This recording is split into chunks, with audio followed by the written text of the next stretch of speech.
Hello friends, कैसे हैं आप सब। तो डियर, आज की क्लास में हम लोग हिस्ट्री का कुछ इंपॉर्टेंट क्वेश्चन को डिस्कस करेंगे। तो ये जो क्वेश्चन है हमारे 6 to 8 की जो एनसीईआरटी की बुक है ना, उससे लिया गया है। तो चलिए हम लोग स्टार्ट करते हैं आज का क्लास बिना टाइम वेस्ट किए। पहला क्वेश्चन है आपका कि वेदों की संख्या कितनी है। 2 है, 3 है, 4 है, 8 है। तो वेदों की संख्या याद रखिएगा 4 है। दूसरा क्वेश्चन है आपका, आर्य लोग युगों में किसकी आहुतियाँ देते थे। जैसे कि आपको पता है कि अभी भी यज्ञ होता है, तो हम लोग यज्ञ में जो है आहुति देते हैं। ठीक है, जैसे कि घी का देते हैं, फिर वो जो रहता है लकड़ी टाइप का, उसको क्या कहते हैं पता नहीं, उससे देते हैं। तो जैसे कि अभी ऑप्शन में है घी, अनाज, जानवर। तो देखिए आर्य लोग जो है ना, ये तीनों की आहुतियाँ देते हैं। उसमें जानवर की भी आहुतियाँ जो है दी जाती है। ऐसे तो आपको पता है घी और अनाज में हम लोग धान की तो आहुति देते ही हैं, लेकिन उसमें जानवरों की भी आहुतियाँ दी जाती थी। नेक्स्ट है, सबसे पुराना वेद कौन सा है। तो देखिए हमने देखा कि 4 वेद है, इसमें ऋग्वेद है, सामवेद है, यजुर्वेद है, अर्थवेद है। तो सबसे पुराना वेद जो है ना, ये आपका ऋग्वेद है। आंसर ए हो जाएगा। नेक्स्ट क्वेश्चन है, ऋग्वेद की रचना हुई थी 3000 साल पहले, 35 साल पहले, 4000 साल पहले, 5000 साल पहले। तो याद रखिएगा ऋग्वेद की रचना जो है ये आपका 35 साल पहले हुई थी। नेक्स्ट है, ऋग्वेद की प्रार्थनाओं की रचना करने वाले लोग क्या कहलाते थे। पुरु कहलाते थे, आर्य कहलाते थे, भरत कहलाते थे और उपयोग सभी कहलाते थे। तो ऋग्वेद की प्रार्थनाओं की रचना करने वाले लोग जो है वो क्या कहलाते थे, ये लोग आर्य कहलाते थे। आंसर बी करेक्ट आंसर हो जाएगा। नेक्स्ट है, ऋग्वेद में वर्णित प्रार्थनाओं को क्या कहा गया है। दोहे, प्रार्थनाएं, सूक्त और छंद। तो देखिए उसको हम लोग जो प्रार्थना है ना, उसको हम लोग सूक्त कहते हैं। कभी कभी क्वेश्चन आपका पूछा जाता है कि सूक्त किसको कहते हैं। तो जो आपकी प्रार्थनाएं होती है उसको हम लोग सूक्त कहते हैं। नेक्स्ट है आपका, वैदिक राजा के लिए धार्मिक अनुष्ठान कौन करता है। पुरोहित करता है, ऋषि करता है, संत करता है, उपयोग सभी। तो जैसे कि आपको पता है कि वैदिक राजा के लिए जो धार्मिक अनुष्ठान रहता है वो कौन करेगा। तो ये आपको पुरोहित करेगा। आंसर ए जो रहेगा करेक्ट आंसर हो जाएगा। नेक्स्ट है, वेद किस भाषा में लिखे गए हैं। वैदिक, संस्कृत, हिंदी, प्राकृत और अंग्रेजी। तो देखिए ये जो है ना, ये आपका वैदिक संस्कृत में लिखा गया है। वेद जो है ये संस्कृत में लिखा गया है। और प्राकृत का भी आपको वर्णन देखने को मिलता है। इसके से भी आपका मतलब कि इससे भी क्वेश्चन आता है। तो ये कैसी भाषा है पहले पूछ लिया जाता है। तो ये एक आम भाषा है। आम भाषा मतलब क्या होता है ना, कि जो आदमी जो है अपना बोलचाल में जिस भाषा का इस्तेमाल कहते हैं उसे हमें आम भाषा कहते हैं या आम आदमी भाषा कहते हैं। जो कि आपका अशोक का अभिलेख जो रहता है ना, वो आपका प्राकृत भाषा में देखने को मिला है। ठीक है ना, तो याद रखिएगा। इसके अलावा यहाँ से भी क्वेश्चन आता है, जो कि हम लोग बौद्ध धर्म और जैन धर्म में देखे थे। सिद्धार्थ ने और महावीर ने अपनी जो प्रवचन दी थी किस भाषा में दी थी, तो वो भी आपका प्राकृत भाषा में था। तो नेक्स्ट क्वेश्चन है आपका, ऋग्वेदिक काल में घोड़ों को किस काम में लाया जाता था। लड़ाई में रथ खींचने के लिए, घुड़सवारी के लिए, पोलो खेलने के लिए, इनमें से कोई नहीं। तो ऑब्वियसली जो है, अगर ऋग्वेद काल में घोड़ों को जो है ये आपका लड़ाई में रथ खींचने के लिए लाया जाता था। आंसर ये हो जाएगा। नेक्स्ट क्वेश्चन है, दक्षिण भारत में किस भाषा परिवार की भाषाएं बोली जाती है। संस्कृत, द्रविड़, आर्य और ऑस्ट्रो एशियाटिक। तो दक्षिण भारत में याद रखिएगा किस तरीके की भाषाएं बोली जाती है। तो भाई ये आपका द्रविड़ भाषा जो है बोली जाती है। आंसर बी जो रहेगा करेक्ट आंसर हो जाएगा। तमिल, तेलुगु, कन्नड़ तथा मलयालम किस भाषा परिवार की भाषाएं हैं। तो भारतीय, यूरोपीय, द्रविड़ और ऑस्ट्रो एशियाटिक और आपका भारोपीय। तो याद रखिएगा ये आपका भारतीय यूरोपीय भाषा है। नेक्स्ट क्वेश्चन है आपका कि निम्नलिखित में से कौन से द्रविड़ भाषा परिवार की भाषा है। संस्कृत, उड़िया। नेक्स्ट क्वेश्चन है, संस्कृत भाषा किस भाषा परिवार का हिस्सा है। भारतीय, यूरोपीय, द्रविड़, ऑस्ट्रो एशियाटिक। तो ये आपका भारतीय यूरोपीय भाषा परिवार का हिस्सा है। आंसर ये हो जाएगा। नेक्स्ट क्वेश्चन है आपका, झारखंड और मध्य भारत के कई हिस्सों में किस भाषा परिवार की भाषाएं बोली जाती है। आर्य, द्रविड़, संस्कृत और ऑस्ट्रो एशियाटिक। तो देखिए सबसे पहले तो झारखंड जीके में अगर ये चीज़ आपको ये क्वेश्चन देखने को मिलता है। ठीक है ना, और इसके अलावा अगर हम लोग देखें तो भाई झारखंड में जो है ना अधिकतर झारखंड और मध्य भारत की पहली बात कर रहा है, तो देख लेते हैं इसका आंसर क्या होगा। तो इसका आंसर जो होगा ये आपका ऑस्ट्रो एशियाटिक हो जाएगा। ठीक है, अब थोड़ा सा हमें झारखंड की जो भाषा है उसके बारे में डिस्कस करते हैं। ठीक है, तो जैसे कि झारखंड में जो है आपका दो भाषा है, एक ऑस्ट्रो एशियाटिक है, एक द्रविड़ भाषा है। तो इसमें से झारखंड की जितनी भी अधिकतर जो भाषा होती है ना, ये आपका ऑस्ट्रो एशियाटिक भाषा परिवार से आता है। ठीक है, लेकिन दो भाषा ऐसी होती है जो कि आपका द्रविड़ भाषा से श्री पाएगा। तो बस वो दो भाषा को बस आप याद रखिएगा। ठीक है ना, इसके अलावा अगर आपको कोई भी भाषा देखने को मिल जाए वो आपका एस्टो एसिटिक भाषा परिवार में आता है। वो कौन सी भाषा है भाई? तो ये भाषा जो है ना, याद रखिएगा, द्रविड़ भाषा में जो आता है, एक उराव जनजाति आती है, ठीक है। ये दो जनजाति है आती है, एक उराव जनजाति और एक आती है आपका पहाड़िया जनजाति, ठीक है। अब देखिए ये पहाड़िया जनजाति में ना आपका माल पहाड़िया हो गया, शोरी पहाड़िया हो गया, इस तरीके का पहाड़िया जनजाति है। तो ये जो उराव जनजाति है ना, तो इस उराव जनजाति का जो भाषा है ना, ये क्या है, ये कुड्डुक है, ठीक है। और ये जो पहाड़िया जनजाति है ना, पहाड़िया जनजाति का भाषा क्या है, ये आपका मालतो है। तो ये कुड्डुक और मालतो जो है ना, ये सिर्फ दो भाषा ऐसी है जो कि आपका द्रविड़ भाषा परिवार से आता है। इसके अलावा अगर आपको कोई भी भाषा देखने को मिल जाए तो वो आपका एस्ट्रो एस्थेटिक भाषा से आता है, ठीक है। यानी सिर्फ दो जनजाति, कौन कौन सी जनजाति? उराव जनजाति है और आपका पहाड़िया जनजाति है, जो कि आपका द्रविड़ भाषा से आता है। इसके अलावा अगर कोई भी जनजाति देखने को मिल जाए तो वो आपका एस्ट्रो एस्थेटिक भाषा से आता है। तो यहाँ पे क्वेश्चन पूछने का दो तरीका होता है, ठीक है ना, जो कि आपका झारखंड जीके में भी काम देगा और हो सके ये हमारा जेटेट का भी क्वेश्चन बन सकता है, ठीक है ना, क्योंकि एक क्वेश्चन आ सकता है कि कौन सी जनजाति जो है ये आपका द्रविड़ भाषा परिवार से है या आपका एस्ट्रो एसिटिक भाषा परिवार से। एक तरीके के ऐसे क्वेश्चन पूछा जा सकता है।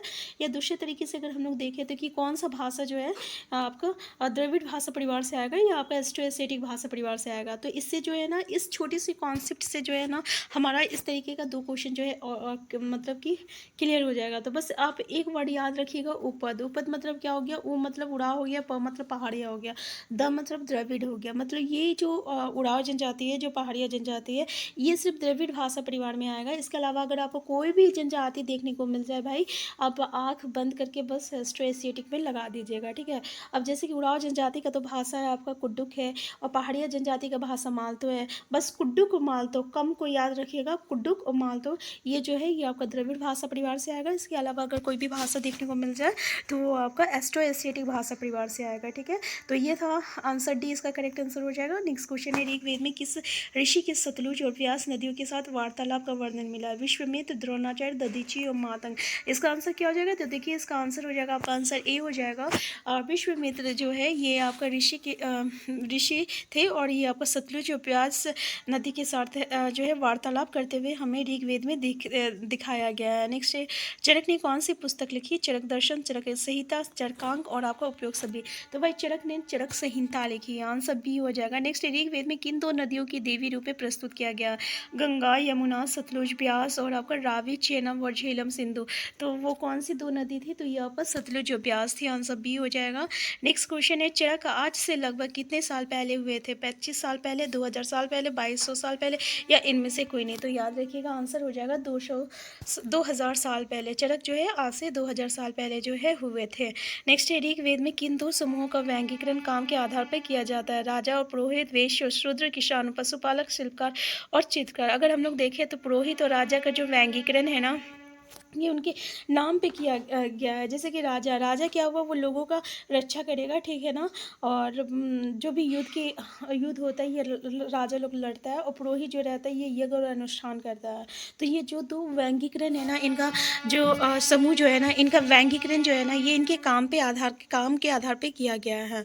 नेक्स्ट क्वेश्चन है, वैदिक काल में जनता ये पूरे नेक्स्ट क्वेश्चन है, वैदिक काल में जनता या पूरे समुदाय के लिए किस शब्द का प्रयोग होता था? तो देखिए जन और विश्व, ये जन और विश्व दोनों जो है ना, ये हम लोग समुदाय के लिए ही प्रयोग करते थे, आंसर सी हो जाएगा। नेक्स्ट, चरक थे एक प्रसिद्ध जिन्होंने चरक संहिता लिखी है, ऋषि थे, वेद थे और राजा थे। तो चरक जो थे ना एक वेद थे, ठीक है, आंसर बी हो जाएगा। नेक्स्ट है, महापाषाण कब्र बनाने की प्रथा कब आरंभ हुई थी?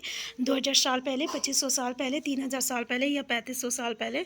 तो याद रखिएगा आंसर क्या हो जाएगा, आपका आंसर हो जाएगा आंसर सी, 3000 साल पहले हो जाएगा। नेक्स्ट है, महापाषाण। नेक्स्ट क्वेश्चन है, चरक कौन थे?